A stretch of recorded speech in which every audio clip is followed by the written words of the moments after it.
ಇಂದು ಮಹಾರಾಷ್ಟ್ರ ಮತ್ತು ಛತ್ತೀಸ್ಗಢಗೆ ಪ್ರಧಾನಿ ಮೋದಿ ಪ್ರವಾಸವನ್ನ ಕೈಗೊಳ್ಳಲಿದ್ದಾರೆ. ಇಂದು ಮಹಾರಾಷ್ಟ್ರ ಛತ್ತೀಸ್ಗಢಗೆ ಪ್ರಧಾನಿ ಮೋದಿ ಭೇಟಿಯನ್ನ ಮಾಡಲಿದ್ದಾರೆ. ಇಂದು ಆರ್ಎಸ್ಎಸ್ ಕೇಂದ್ರ ಕಚೇರಿಗೆ ಪ್ರಧಾನಿ ಮೋದಿ ಭೇಟಿಯನ್ನ ನೀಡಲಿದ್ದಾರೆ. ಬಳಿಕ ಮಾಧವ್ ನೇತ್ರಾಲಯ ಶಿಲಾನ್ಯಾಸ ಕಾರ್ಯಕ್ರಮದಲ್ಲಿಯೂ ಕೂಡ ಪ್ರಧಾನಿ ಮೋದಿ ಭಾಗಿಯಾಗಲಿದ್ದಾರೆ. ಈ ವೇಳೆ ನಾಗ್ಪುರದಲ್ಲಿ ಹಲವು ಯೋಜನೆಗಳಿಗೆ ಮೋದಿ ಚಾಲನೆಯನ್ನ ಕೂಡ ನೀಡಲಿದ್ದಾರೆ. ಇಂದು ಮಹಾರಾಷ್ಟ್ರ ಛತ್ತೀಸ್ಗಢಗೆ ಪ್ರಧಾನಿ ಮೋದಿ ಭೇಟಿಯನ್ನ ನೀಡಲಿದ್ದಾರೆ. ಹಾಗೆ ಆರ್ಎಸ್ಎಸ್ ಕೇಂದ್ರ ಕಚೇರಿಗೆ ಪ್ರಧಾನಿ ಮೋದಿ ಭೇಟಿಯನ್ನ ನೀಡಲಿದ್ದಾರೆ. ಆ ಬಳಿಕ ನಾಗ್ಪುರದಲ್ಲಿ ಹಲವು ಯೋಜನೆಗಳಿಗೆ ನಮೋ ಚಾಲನೆಯನ್ನ ಕೂಡ ನೀಡಲಿದ್ದಾರೆ. ಮಾಧವ್ ನೇತ್ರಾಲಯ ಶಿಲಾನ್ಯಾಸ ಕಾರ್ಯಕ್ರಮದಲ್ಲಿ ಭಾಗಿಯಾಗಲಿದ್ದಾರೆ. ಭಾಷಣವನ್ನ ಕೂಡ ಮಾಡಲಿದ್ದಾರೆ. ಒಟ್ಟಾರೆಯಾಗಿ ನೋಡೋದಾದ್ರೆ ಛತ್ತೀಸ್ಗಢ ಹಾಗೆ ಮಹಾರಾಷ್ಟ್ರ ಈ ಎರಡೂ ರಾಜ್ಯಗಳಿಗೆ ಮೋದಿ ಪ್ರವಾಸವನ್ನ ಕೈಗೊಂಡಿದ್ದಾರೆ.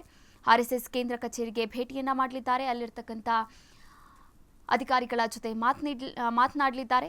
ಇನ್ನು ನಾಗ್ಪುರದಲ್ಲಿ ಹಲವು ಯೋಜನೆಗಳು ಏನೇನಿದೆ, ಕೆಲವೊಂದಷ್ಟು ಯೋಜನೆಗಳು, ಉನ್ನತ ಯೋಜನೆಗಳನ್ನು ಜಾರಿ ತರುವಂತಹ ಯೋಜನೆಯನ್ನ ಹಾಕೊಂಡಿದ್ದಾರೆ. ಈ ಒಂದು ಯೋಜನೆಗಳಿಗೆ ನಮೋ ಚಾಲನೆಯನ್ನ ಕೂಡ ನೀಡಲಿದ್ದಾರೆ.